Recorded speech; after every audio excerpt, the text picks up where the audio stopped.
말씀 보도록 하겠습니다. 열왕기상 3장 7절에서부터 15절까지의 말씀입니다. 나의 하나님 여호와여, 주께서 종으로 종의 아버지 다윗을 대신하여 왕이 되게 하셨사오나 종은 작은 아이라 출입할 줄을 알지 못하고 주께서 택하신 백성 가운데 있나이다. 그들은 큰 백성이라 수요가 많아서 셀 수 없고 기록할 수도 없사오니 누가 주의 이 많은 백성을 재판할 수 있사오리까? 듣는 마음을 종에게 주사 주의 백성을 재판하여 선악을 분별하게 하옵소서. 솔로몬이 이것을 구하매 그 말씀이 주의 마음에 든지라. 이에 하나님이 그에게 이르시되 내가 이것을 구하도다. 자기를 위하여 장수하기를 구하지 아니하며 부도 구하지 아니하며 자기 원수의 생명을 멸하기도 구하지 아니하고 오직 송사를 듣고 분별하는 지혜를 구하였으니 내가 네 말대로 하여 내게 지혜롭고 총명한 마음을 주노니 내 마음에도 너와 같은 자가 없었거니와 내 뒤에도 너와 같은 자가 일어남이 없으리라. 내가 또 내가 구하지 아니하는 부귀와 영광도 내게 주노니 내 평생의 왕들 중에 너와 같은 자가 없을 것이라. 내가 만일 내 아버지 다윗이 행함같이 내 길로 행하며 내 법도와 명령을 지키면 내가 또 내 날을 길게 하리라. 솔로몬이 깨어보니 꿈이더라. 이에 예루살렘에 이르러 여호와의 언약궤 앞에서 번제와 감사의 제물을 드리고 모든 신하들을 위하여 잔치하였더라. 아멘. 기독교는요, 사랑의 종교입니다. 하나님은 사랑입니다. 그런 의미에서 성경은요, 하나님이 우리에게 보내주는 사랑의 편지입니다. 영원한 안식을 잃어버린 자녀들에게 보내는 이 사랑의 편지가 바로 성경입니다. 그 사랑의 편지에는 하나님이 누구신가, 또 인간이 누구인가, 사단이 무엇인가를 가르쳐주고 있습니다. 성경은요, 여러분들 꼭 알아야 될 게 있는데, 성경에는 두 나라가 있습니다. 두 나라가 있는데, 한 나라는 하나님을 거부한 나라입니다. 그 나라는 힘과 능력으로 통치하는 나라입니다. 권력의 힘으로 통치하는 나라입니다. 그래서 타락한 인류 역사를 보면요, 전쟁의 역사이고 더 많이 차지하기 위한 싸움의 역사인 것을 우리는 인류사를 통해서 알게 됩니다. 그게 하나의 나라입니다. 또 하나의 나라가 있습니다. 그것은 하나님의 나라입니다. 원래는 에덴 동산이 그 하나님의 나라의 모형입니다. 하나님께서는 우리를 창조하실 때 그 하나님의 나라에서 화목하면서 안식하면서 살기를 원하셨습니다. 그런데 인간이 타락함으로써 그 나라에서 쫓겨났습니다. 그런데 하나님은 우리가 쫓겨났음에도 불구하고 우리를 완전히 버리지 않으셨습니다. 그래서 하나님의 나라를 세우시기를 원하셨습니다. 그래서 진정한 하나님의 나라의 왕은 하나님이고 대리 통치자로서의 의로운 왕을 세우려고 했습니다. 그 나라를 시작한 것이 바로 아브라함으로부터 시작된 나라입니다. 출애굽을 하면서 나라의 형태를 갖추기 시작했습니다. 그 나라의 사명은요, 하나가 있습니다. 뭐냐면 하나님께 경배하면서 예배하면서 그들이 살아가는 모습이 화목하고 정말로 멋지구나라는 것을 많은 다른 나라들에게 보여줘야만 했습니다. 그러기 위해서 하나님 나라를 세우려고 하셨습니다. 그래서 많은 사람들이 그 나라처럼 우리도 살아야 되겠다 해갖고 많은 사람들이 하나님께 돌아오도록 하는 사명을 갖게 되었습니다. 그게 하나님의 나라에 세우신 목적이었습니다. 하지만 이스라엘은요, 하나님의 뜻에 따르지 않고 자꾸만 닮아가면 안 되는 그 다른 나라의 모습을 닮아가기 시작했습니다. 하나님의 대사로 대리 통치자로 세우신 사울이나 다윗이나 지금 오늘 솔로몬을 비롯해서 많은 사람들이 그 나라를 닮아가고 있습니다. 그러면 안 되었습니다. 그 사람 아닌 사람들이, 다른 나라들이 이 나라를 닮아와야 되는데 거꾸로 되어가고 있었습니다. 그래서요, 우리가 밧세바 사건 그냥 넘어갈 수도 있는 일이었습니다. 그 당시에는 이방 왕들이 다 그렇게 해왔습니다. 그런데 다윗에게 혹독한 시련을 겪게 했던 것은 하나님의 나라의 모습은 그렇게 하면 안 되기 때문에 그랬습니다. 우리는 하나님의 나라 백성입니다. 그렇다면 우리가 지금 예배를 드리고 교회의 공동체가 되어서 교회에 소속된 하나님의 나라의 백성으로서 어떻게 살아야 되는지를 이스라엘 역사를 통해서 우리는 배우게 되는 것입니다. 바로 뭐냐면 하나님을 알지 못하는 사람들이 우리의 모습을 통해서 우리가 하나님께 예배드리고 그리고 우리가 화목하며 더불어 살아가는 모습을 통해서 저렇게 우리도 살아야 되겠다. 저들이 섬기는 하나님이 누구일까 알고 싶어 하도록 만들어야 되는 것이 우리가 바로 하나님의 백성들의 모습인 것입니다. 하지만요, 이스라엘 백성들은 시간이 갈수록 사명을 잃어버리고 타락해버렸습니다. 본격적으로 타락을 시작한 왕이 출발점이 바로 솔로몬이라는 사실입니다. 가장 많은 지혜와 가장 많은 부와 가장 많은 권력을 누린 그 솔로몬으로부터 시작됐다는 것입니다. 자, 오늘부터요 우리는 열왕기를 볼 것입니다. 열왕기는 아주 중요합니다. 왜냐하면 열왕기 시대적 배경으로 해서 예언서들이 15권이 이렇게 쫙 들어있습니다. 그래서 여러분들이 예언서들을 잘 이해하지 못하고 힘든 이유는 열왕기의 시대적 배경을 알지 못해서 힘든 것입니다. 이제부터는 입체적으로 성경을 말씀을 우리가 매주 배울 것입니다. 왜냐하면 열왕기의 시대적 배경을 통해서 우리는 예언서들을 읽어나갈 것입니다. 그래서 하나님 이스라엘 백성들이 왜 망해야 됐는지, 하나님의 백성들이 왜 제대로 살지 못하면 그렇게 어려움을 당하고 망하게 되는지 그것을 분명히 알고 우리도 그렇게 살지 말아야 되겠다고 결단하는 그런 시간 가지려고 합니다. 여러분들 많이 기대해 주시기를 바라겠습니다. 오늘은요 열왕기상 1장에서부터 11장까지 기록된 솔로몬에 대한 내용을 다루고자 합니다. 솔로몬은요 다윗 왕을 계승한 사람입니다. 다윗에게는 17명의 왕자들이 있었습니다. 솔로몬은 10번째 아들입니다. 그런데 다윗의 뒤를 이어서 이스라엘 3대 왕이 되었습니다. 솔로몬은요 왕이 될 만한 어떤 능력과 조건을 갖추지 못했습니다. 솔로몬은 장자도 아닙니다. 솔로몬은요 그 다윗을 반역을 일으킨 압살론이나 오늘 그 열왕기상 1장에 보면 아도니아라는 아들이 또 있는데 그렇게 능력이 뛰어난 아주 아버지부터 질타도 받지 않는 아주 훌륭한 아들인데 그 아들에 비해서 솔로몬은 형격하게 떨어지는 자였습니다. 능력이 없었습니다. 그러나 솔로몬은 왕이 되었습니다. 그런데 인류 역사를 보면 반역과 용모가 뛰어난 사람들이 보통 왕이 되었습니다. 그런데 하나님 나라의 왕은 그런 식의 이방인 나라들이 세우는 그런 식의 왕으로 세워지지 않은 것을 우리는 말씀을 통해서 알게 되는 것입니다. 자, 아도니아. 자, 열왕기상 1장에 보면 아도니아라는 사람이 나옵니다. 그 전에 우리가 사무엘 하를 보면 압살론이 나옵니다. 그렇죠. 압살론은 아주 유능한 사람이었습니다. 반역을 일으킬 정도로 아주 유능한 사람이었습니다. 아도니아도 마찬가지입니다. 아주 유능한 사람이었습니다. 얼마나 모범적인 자식이었는지 1장 6절에 가보면 그가 얼마나 모범적인 자식인가를 알게 됩니다. 자, 1장 6절입니다. 한번 가서 찾아보도록 하겠습니다. 큰 목소리로 한번 읽도록 하겠습니다. 시작.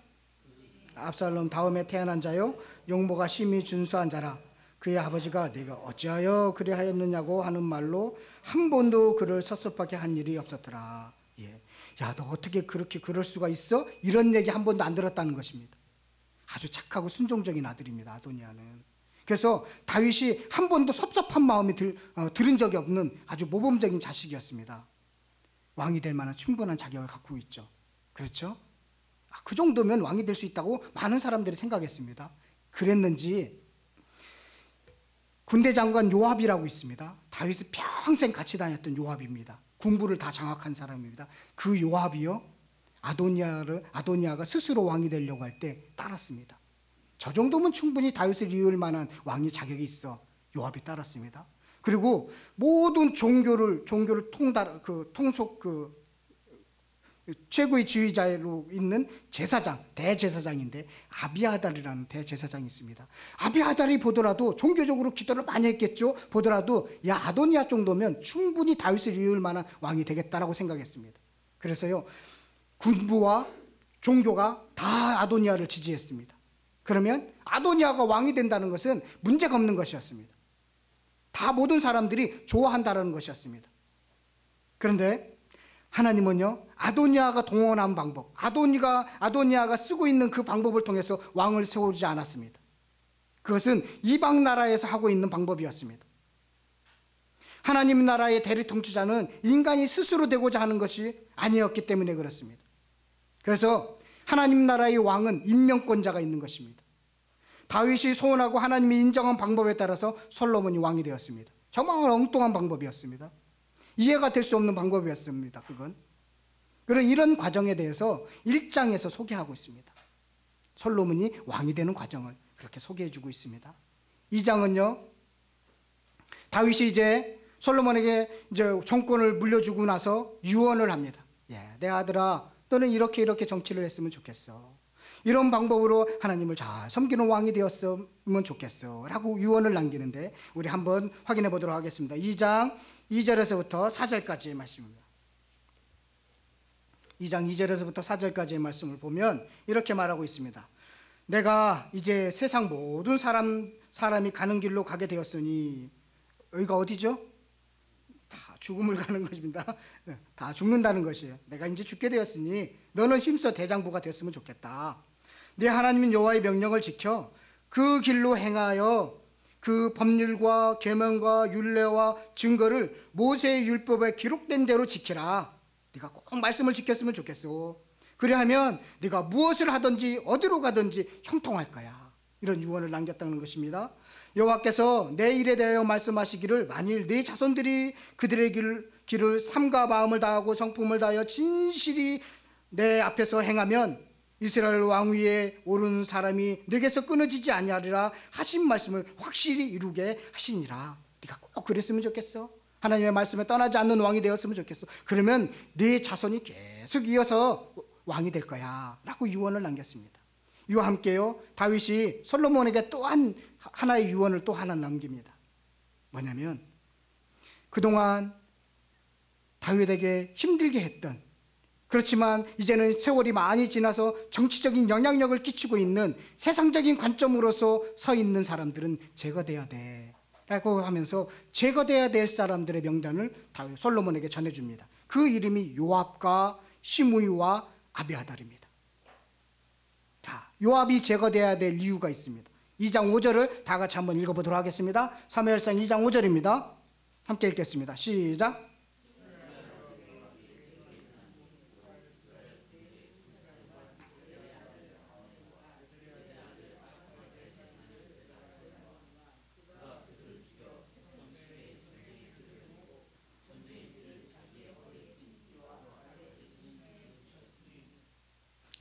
뭐냐면 요압은요, 다윗의 큰 누나 정도, 누나의 아들입니다. 그러니까 외조카예요.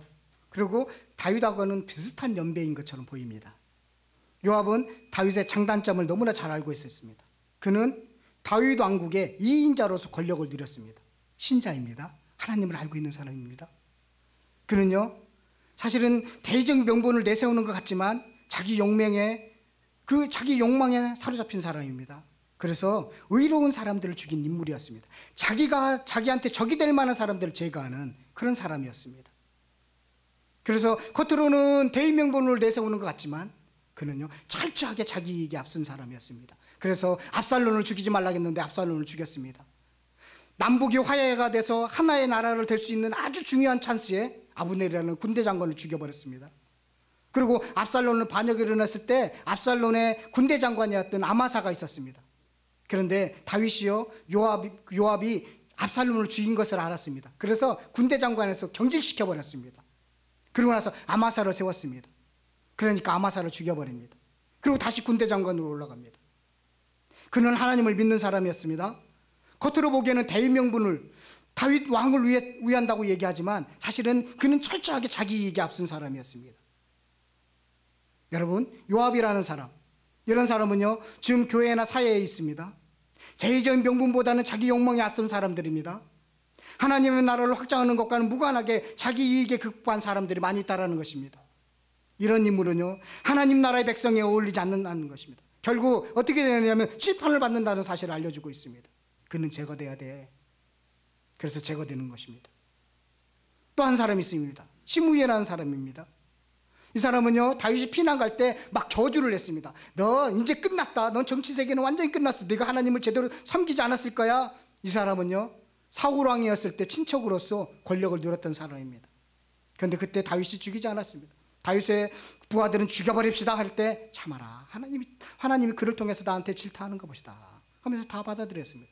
그러고 나서 압살롬 난을 이제 완전히 평정하고 나서 돌아올 때요, 시므이가 다윗을 만나러 왔습니다.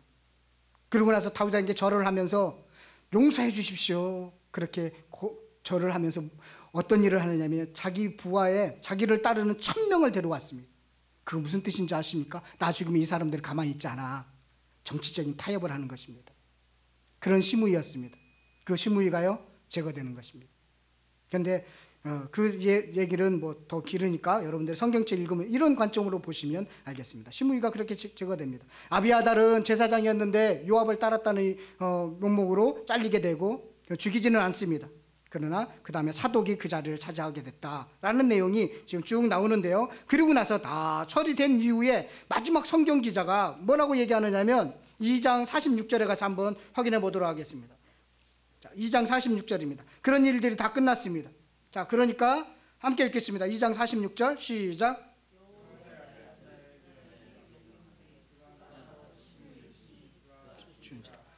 나라가 솔로몬 손에. 예. 자, 모든 사람들이 이제는 반대하는 모든 사람들이 제거가 된 이후에는 야, 이제 솔로몬 나라가 든든히 세워졌구나라고 평가해주고 있습니다. 그러면서 이제 본격적으로 3장에서부터 11장까지는 솔로몬이 왕이 된 후에 은혜와 타락에 대해서 이야기하고 있습니다. 자, 솔로몬은요 우리나라뿐만 아니라 많은 사람들에게 알려진 인물입니다. 그렇죠? 그리고 잘못 알려진 사람 중에 대표적인 인물입니다. 많은 사람들이 솔로몬이 성공적인 삶을 살았다고 생각합니다. 그러나 그것은 솔로몬이 젊었을 때의 이야기입니다.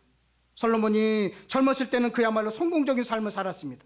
노년의 솔로몬은요 정신이 희미해지고 타락의 길로 들어가서 나라를 망치는 주범이 되었다는 사실을 사람들이 잊고 있습니다. 이 솔로몬의 성공과 실패는 참으로 귀한 교훈을 주고 있습니다. 솔로몬은 우리에게 성공의 비결이 무엇이고 또 성공한 사람이 경계해야 할 것이 무엇인지를 뚜렷하게 보여주고 있습니다.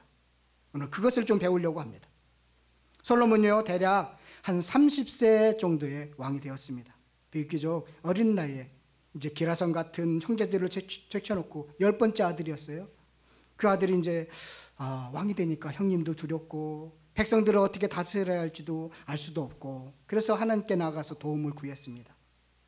도움을 구한 내용이 3장 4절 5절의 말씀입니다. 우리 3장 4절 5절의 말씀을 한번 보도록 하겠습니다.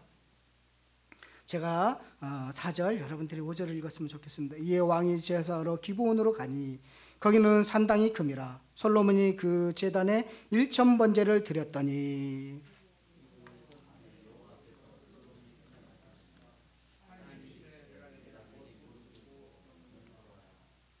예. 자, 내용의 흐름에 보면 솔로몬이 1,000번제를 드렸더니 여호와께서 꿈에 나타나서 원하는 것이 무엇인지 구하라 한 것처럼 보입니다. 그렇죠? 4절과 5절의 문맥을 보면 1,000번제를 드렸더니 하나님이 나타나셔서 솔로몬에게 복을 준 것처럼 보입니다. 그래서 1,000번제를 드리면 복을 받는다고 오해하는 분들이 있습니다. 그래서 교회들마다 1,000번제 헌금 봉투를 교회에 비치해 놓고 드리도록 하고 있습니다. 그렇죠? 혹시 여러분들 중에 그전 교회 여기 말고 교회 중에 1,000번제 헌금 봉투 있는 거 보셨죠? 그런데요 성경을 조금 더 읽어보면 약간의 오해가 있음을 발견하게 됩니다. 우리가 7절부터 9절까지를 한번 보도록 하겠습니다.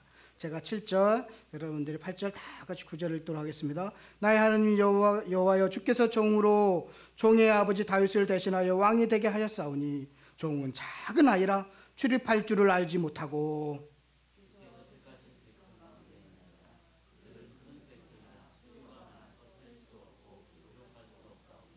함께 읽겠습니다. 시작. 누가 주의 이 많은 백성을 재판할 수 있사오리까 듣는 마음을 종에게 주사. 예, 하나님 백성들을 잘 다스려서 평안히 살고 하고 싶은데 저에게 지혜를 부족합니다. 백성들이 무엇이 필요하고 무엇이 부족한지를 살필 수 있는 듣는 마음을 주시옵소서. 그렇게 듣는 마음을 구했습니다. 여기서의 듣는 마음이 바로 지혜입니다. 지혜를 구했다는 것입니다. 그랬더니 하나님께서 반응입니다. 10절을 한번 보도록 하겠습니다. 10절을 함께 읽겠습니다. 시작. 솔로몬이 이것을 구하매 그 말씀이 주의 마음에 든지라. 주의 마음, 하나님 마음에 들었다는 것입니다. 하나님이 감동을 받은 것이 여러분 잘 보시기를 바라겠습니다. 1,000번제를 드려서 감동을 받았습니까? 아니면 지금 솔로몬이 요구한 내용이 좋아서 감동을 받았습니까? 내용이 솔로몬이 요구한 내용입니다. 백성들을 잘 다스리기 위한 지혜를 구했기 때문에 왕의 백성들의 말을 잘 들어서 잘 판결할 수 있는 것은 너무나 당연한 것입니다. 그것을 구했던 것입니다. 백성들을 잘 섬길 수 있도록 지혜를 달라고 그 구한 내용이 너무 감동을 먹어서 하나님이 감동한 것입니다. 하나님이 감동해야 합니다. 하나님이 감동하면요, 구하지 않은 것을 주시는 분이십니다. 마음만 들여도 감동하시는 분입니다. 하나님은요. 그렇죠? 우리는 다윗을 통해서 알게 됩니다. 다윗이 하나님, 제가 하나님을 위해서 성전을 지어드리고 싶습니다. 그랬더니 하나님이 뭐라고 합니까? 야, 됐다. 나는 아직, 너는 지금 아직 전쟁 중이어서 그렇게 성전을 지지 못하지만 네 후손은 지을 거야. 네 마음을 내가 받아. 그러나 내가 네 마음을 받아서 네 왕위가 계속도록 지속되도록 할 것이야.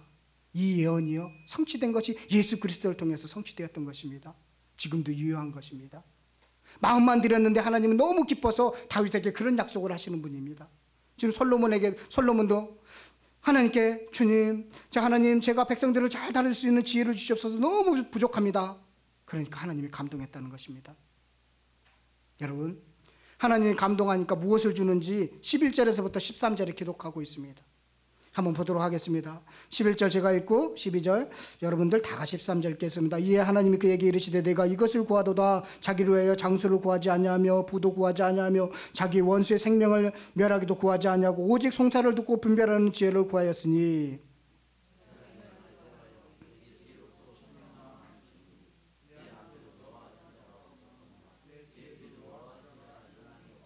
함께 읽습니다. 내가 또 네게 구하지 아니한 부귀와 영광도 네게 주노니 네 평생의 왕들 중에 너와 같은 자가 없을 것이라. 그렇죠. 자, 그런데요, 오늘 우리 말씀을 읽으면 분명히 알 수 있습니다. 그런데 오늘 많은 교회에서는 솔로몬처럼 복을 받기 위해서는 솔로몬이 1000번제를 바쳤던 것처럼 바쳐야 된다고 얘기합니다. 그래서 우리도 솔로몬처럼 1000번제를 드리면 하나님의 감동을 받고 우리의 기도의 소원을 들어주신다고 그렇게 많이 들어왔습니다. 그러면요, 매주 1000번제를 드리면 몇 년이 걸리는 줄 아십니까? 20년이 걸립니다. 자, 우리가 마음의 소원을 가졌을 때 20년 후에 들어주시는 하나님이십니까? 아닙니다. 너무 기니까 생각해낸 것이, 그러면 새벽제 내내 1000번제를 드리자라고 했습니다. 그러면요, 한 3년이 걸립니다. 그러면 하나님이 우리의 소원을 들어주십니까?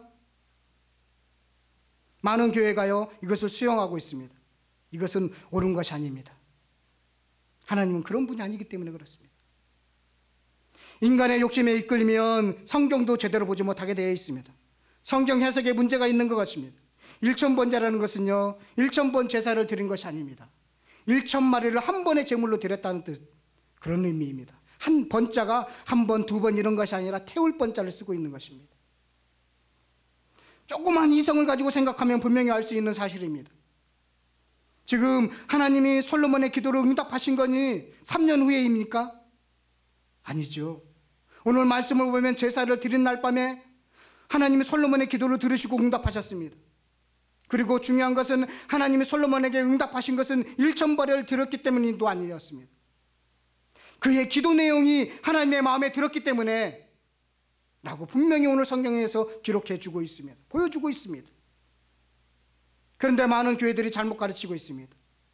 1000번제를 드려야 하나님의 우리의 기도를 들으신다고 하면서 1000번제 운동을 하고 있습니다. 요즘은요 5000번제, 10,000번제 운동을 하고 있습니다. 왜 이것이요? 제가 지금 조금 열을 내면서 말하느냐면 너무나 심각하기 때문에 그렇습니다. 이건 심각한 번제입니다. 이것이 하나님에 대한 우리의 신앙을 왜곡시키고 변질시키는 아주 잘못된 것이기 때문에 그렇습니다. 우리 하나님은요, 우리가 1000번째 예물이나 드려서 응답하시는 분이 아닙니다. 우리가 조금만 신음해도요, 응답하시는 하나님입니다. 우리가 구하기 전에도 벌써 미리 하시고 준비해 놓으시는 분이 하나님이신데, 뭔가 드려야만이, 그래야만이 주시는 그런 분으로 오해하고 있다는 것입니다. 예수님이요, 예루살렘 성전을 2번이나 청소하셨습니다. 그렇죠? 재물을 팔아서 이득을 취하는 종교 지도자들을 지책하기 위해서였습니다. 흠없는 재물을 바쳐야 돼. 아주 좋죠? 그러면서 자기들이 키운 곳에서만 나오는 양과 염소를 바쳐야 돼. 거기는 흠이 없어. 그러면서 높은 가격으로 팔았습니다. 재물 장사를 했다는 것입니다. 종교의 권위를 이용해서 이득을 취했습니다. 그래서 예수님께서 2번이나 푸신 것입니다. 지금도요, 이렇게 이익을 위해서 하나님을 쫀쫀한 분으로 만들고 있기 때문에 그렇습니다. 이상한 하나님으로 오해하도록 만들고 있습니다. 온 세상이 하나님의 것인데, 하나님의 무엇이 부족해서 물질을 바치면 응답하시고 안 바치면 응답하지 않으시는 그런 분이십니까? 이런 것은요, 전부 이방 종교에서 우상들을 섬기는 짓입니다. 새벽에 이렇게 물을 떠서 잘 바치면 야, 우리의 모든 헌신 뭐 이런 그런 거 있죠. 저는 어려서부터 안 봐서 모르는데 그런 거 있잖아요. 그래야만이 신이 감동해갖고 자녀가 복주고 뭐가 잘 되고 해결되는 이방신의 모습이라는 것입니다. 하나님은 그런 분이 아닙니다. 하나님은요, 우리가 헌금하고 그 감사헌금 하는 것은 하나님이 주신 복이 너무나 감사해서, 그래서 정말로 감사해서 어찌할 바를 몰라서 드리는 헌신인 것입니다. 반대가 돼야 되죠.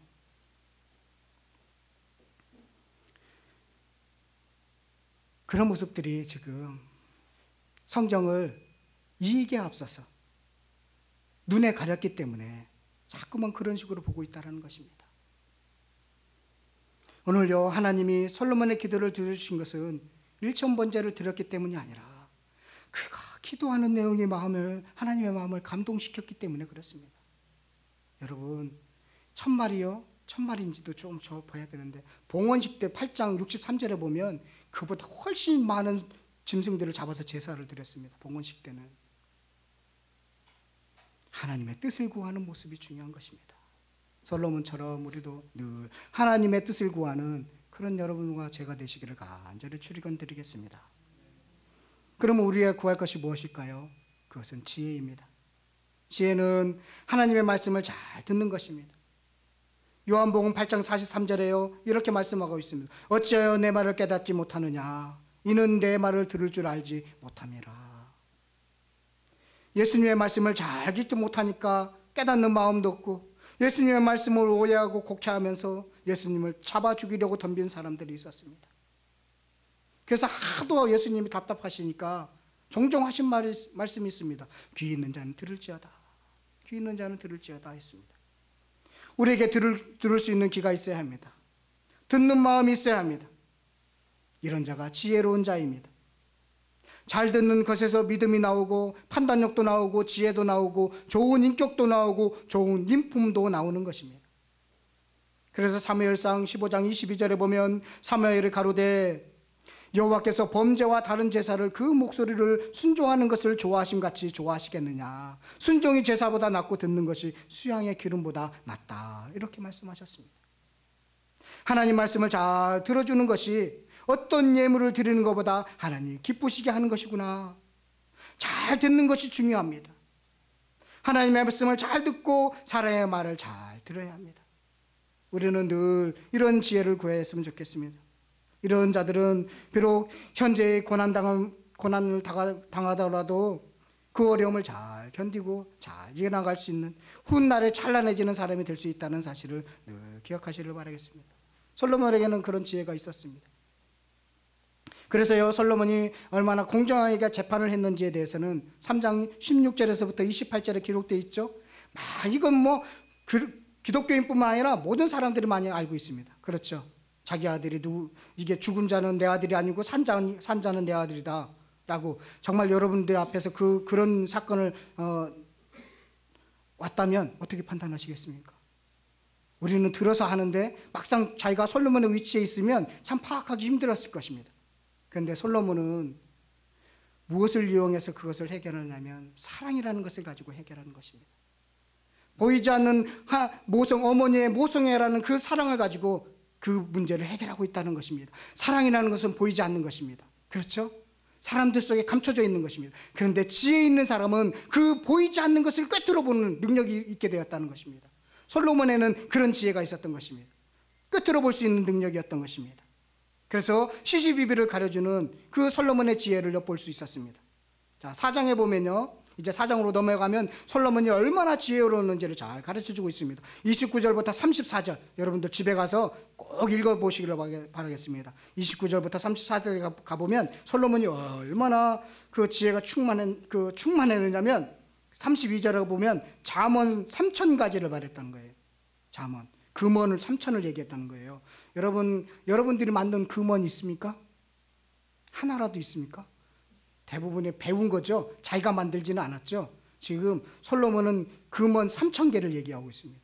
그리고 노래를 1,005편. 다윗의 시편이 150편밖에 안 되는데 그 시편에 나와 있는 게 150편밖에 안 되는데 1,005편의 노래를 지었습니다.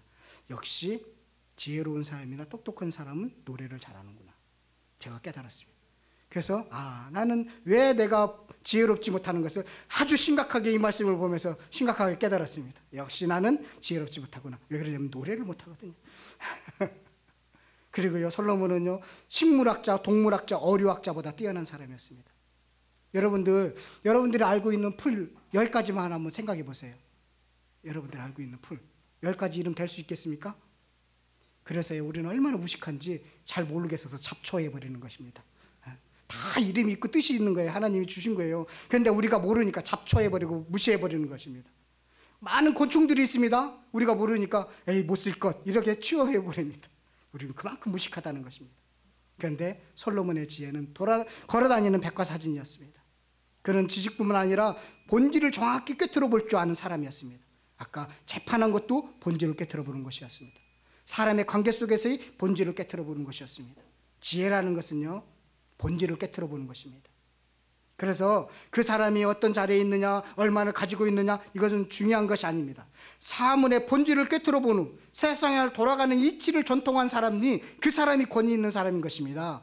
그 사람에게 물어보는 거예요. 그런 깨달은 사람, 본질을 꿰뚫어 보는 사람들한테 문제가 있을 때 찾아가잖아요. 어느 정도로 세상의 이치를 안다고 생각하는 사람, 그 사람이 가난해도 그 사람에게 가는 이유가 있습니다. 본질을 꿰뚫어 보기 때문에 그렇습니다. 이게 지혜인 것입니다.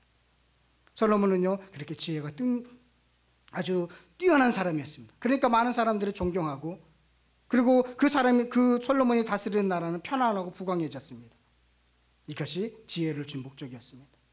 그가 얼마나 부자가 됐는지는 열왕기상 4장 22절부터 23절의 말씀을 보면 대충 짐작할 수 있습니다. 그 식량들이 나와요. 그날 하루 먹은 분량의 식량이 나오는데, 궁궐에서 먹은 식량이 나오는데 그것을 식품 영양자들이 분석을 해봤대요. 그랬더니 한 5,000인분 정도 된다는 거예요. 그러니까 신하와 그 궁궐에서 기거하는 사람이 그 당시에 5,000명, 대단한 숫자죠. 많은 사람들이 먹을 정도로 그렇게 부를 누렸구나라는 것을 알게 되는 것입니다. 이렇게 솔로몬은 아주 듣는 마음을 달라는 그 기도 하나 잘해서 부자가 되었습니다. 그렇죠? 기도 하나 잘해서 본질을 꿰뚫어 볼 수 있는 지혜의 사람이 되었습니다. 모든 사람들이 부러워하는, 전에도 없고 후에도 없는 완벽한 부를 누리는 사람이 되었습니다. 그런데요 문제는 여기서부터입니다. 이렇게 성공한 다음이 더 중요합니다. 어떤 면에서는 이렇게 성공한 다음이 위기입니다. 하나님이 주신 복을 받았을 때 더 겸손하고 그것을 가지고 하나님의 뜻을 이루고 하나님께 영광을 돌려야 하는데 대부분은 그렇지 못합니다. 여러분 잘 보세요. 솔로몬이요 성전을 건축하는데 7년이 걸렸습니다. 그런데 자기 왕궁 건축하는데요 13년 걸려요. 그렇다면 생각해 보세요.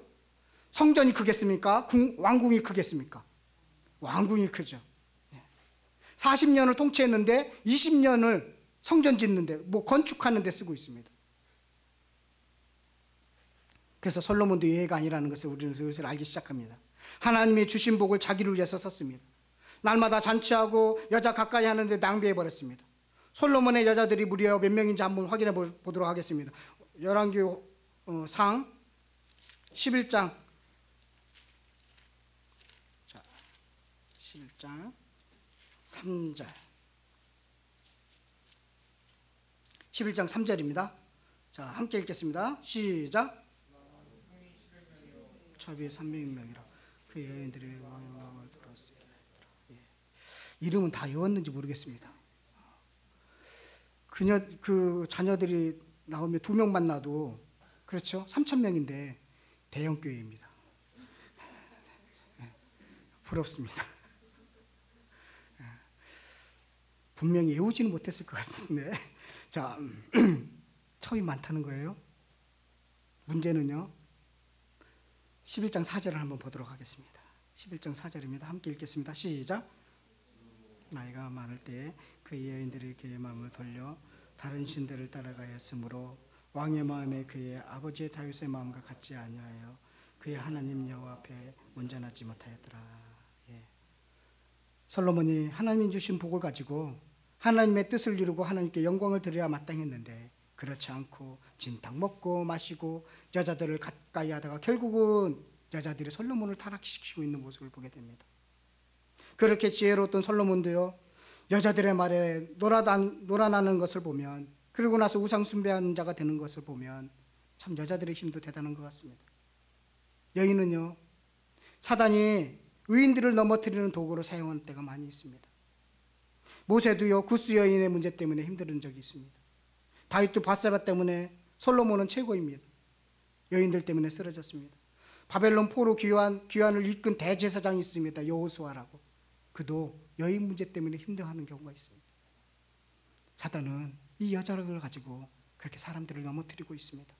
여러분, 세상 사람도 마찬가지입니다. 이게 성공했다는 사람, 골프왕 황제 누구죠? 예, 그분도 여자 때문에 힘들어하는 거 보시죠.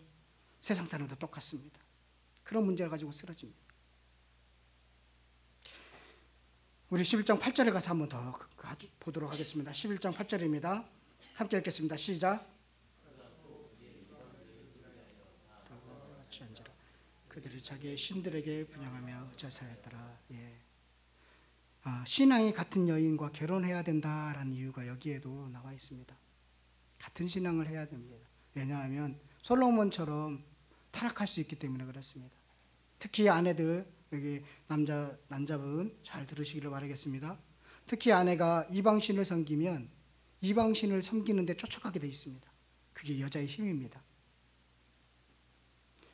그래서 솔로몬, 그 지혜로운 솔로몬도 이방신을 섬기는 사람으로 되어버렸습니다. 거기가요, 만국 종교 박람회장이 되어버렸습니다. 하나님만 섬겨야 되는 예루살렘이 만국 종교가 와 모여버리는 박람회장이 되어버렸습니다. 그래서 하나님이 솔로몬을 떠났습니다. 백성들의 마음이 솔로몬을 떠났습니다. 그래서 솔로몬의 노후가 비참했던 것입니다. 솔로몬이 죽자마자 나라가 두 쪽으로 갈라지는 것을 보더라도 솔로몬이 정말 노년에 잘못 살았구나 라는 것을 우리는 알 수 있습니다. 그래서 결국 솔로몬은 실패한 인생으로 마감해버렸습니다. 솔로몬은요, 여러분, 신앙 체험을 한 사람입니다. 그렇죠? 꿈속에서 하나님이 2번이나 나타나셨습니다. 우리는 반번만 나타나도 최선을 다할 텐데 그에게는 2번이나 나타나는 신앙 체험을 한 사람입니다. 하지만 여인의 문제로 타락하자마자 하나님이 진노하셨습니다. 11장 9절을 한번 가서 한번 보도록 하겠습니다. 하나님이 얼마나 진노하셨는지 함께 보도록 하겠습니다. 11장 9절입니다. 함께 읽겠습니다. 시작. 솔로몬의 마음에 들려 이스라엘 하나님 여호와를 떠남으로 여호와께서 그에게 진노하시느니라. 여호와께서 일찍이 2번이나 그에게 나타나시고. 신앙 체험에도 별거 아니라는 것이에요. 그래서 하나님이 솔로몬의 대적을 일으킵니다. 깨닫고 돌아오도록 하기 위해서 하나님의 사랑의 채찍을 들으셨습니다. 11장 14절에 보면 하닷이라는 사람을 일으킵니다. 11장 23절에 보면 르손이라는 사람을 일으킵니다. 또 11장 26절은 여로보암을 일으키는데 그를 통해서 나라를 두 쪽으로 만들어버립니다. 여러분, 그래서 11장 39절을 한번 가서 보도록 하겠습니다. 11장 39절입니다. 내가 이로 말미암아 다윗의 자손을 괴롭게 할 것이나 영원히 하지는 아니하리라 하셨느니라 한지라. 뭐냐면 이게 사랑인 것입니다. 네가 돌아왔으면 좋겠어? 대적을 일으킨 것은 내가 그들을 영원한 나라를 만들려고 하는 게 아니라 너를 세우려고 대적을 일으킨 거야 라고 지금 말씀하고 있는 것입니다. 돌아오기를 바라시는 하나님의 마음을 우리는 읽을 수 있습니다. 우리는 오늘 이런 솔로몬의 모습을 기억했으면 좋겠습니다. 성공한 다음이 중요합니다. 그렇죠? 그때가 위기입니다. 지금 한국교회가 많이 성공했었습니다. 그런데 지금 위기입니다. 왜냐하면 교회가 너무나 세상을 닮아버렸습니다. 혼합 종교장이 되어버렸습니다. 자기 굴에서 마치 어떤 이방의 종교의 모습을 갖춰가고 있습니다.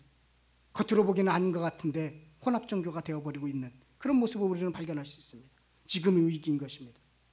진리보다는 비진리, 프로그램이 더 판을 치는, 그래서 사람의 숫자가 더 많으면 좋은 거고, 마치 대기업은 좋은 거고 중소기업은 나쁜 것이라는 생각 속에서, 성공지향적인 생각 속에서 큰 교회는 선하고 작은 교회는 악하다라고 생각, 작은 교회는 별거 없다라는 생각. 진리는 크거나 작은 문제가 아니라 진리는 진리인 것입니다. 지금 우리는 그렇게 위기 속에, 마치 솔로몬이 마지막 노년을 겪고 있는 것처럼 그런 위기 속에 있습니다.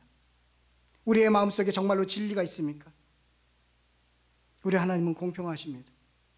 이 세상에 더 많이 배우고 더 많은 물질을 누리고 더 많은 것들을 누리는 사람들은 그만큼 더 많은 것으로 하나님께 영광을 돌려야 합니다. 그렇지 않을 때 거기에 문제가 생기고 하나님의 심판이 기다리고 있음을 우리는 말씀을 통해서 배우게 되는 것입니다. 또 다른 사람들보다 더 많이 풍요로움을 누리는 사람은 그만큼 더 많은 책임을 감당해야 합니다. 풍요로움을 누린다고 더 사치하고 그저 맛있는 음식, 더 비싼 옷, 더 좋은 옷을 거치고 더 좋은 차, 더 좋은 집을 구하는 데만 신경을 쓰는 것은 부끄러운 모습인 것입니다. 나눌 줄 모르는 사람은 결국 하나님께서 버림받는다는 사실을 오늘 솔로몬을 통해서 우리는 배우게 되는 것입니다. 하나님이 우리에게 복을 주셨을 때 그 복을 하나님께 영광을 돌리고 복음을 위해서 헌신하고 주의 사랑을 전파하는 데 힘써야 하는 것입니다. 그러할 때 그의 삶이 빛나는 것입니다. 하나님께서 더욱 귀하게 쓰임을 받는 것입니다. 오늘 우리는 결론을 맺도록 하겠습니다. 솔로몬 젊었을 때 겸손한 모습으로 주님께 구했을 때 그것을 감동받아서 구하지 않는 것을 주었습니다. 그런데 부를 누리면서 하나님 앞에 영광을 돌리기보다는 자기 이익에 너무나 급급했습니다. 자기를 위해서 너무 많이 썼습니다. 그래서 그는 결국 실패한 인물이 되었습니다. 여러분들에게는 2달란트를 준 사람도 있고 5달란트를 준 사람도 있습니다. 그러면 자기의 달란트대로 5달러 맡은 사람은 더 많이 부를 누릴 수 있겠죠. 그거 가지고 쓰면 더 좋은 집, 더 좋은 차, 더 많은 것을 만끽할 수 있겠죠. 그게 아니라는 것입니다. 더 많은 책임이 있다는 것입니다. 그거 가지고 더 많은 하나님께 영광을 돌리는 일을 해야 된다는 것입니다. 오늘 솔로몬의 성공과 실패를 교훈 삼아서 우리가 어떻게 살아가야 되는지, 우리가 끝까지 인생에서 성공하기 위해서는 어떤 모습으로 늘 살아가야 되는지에 대해서 배우시는 저와 여러분들이 되시기를 간절히 축원드리겠습니다.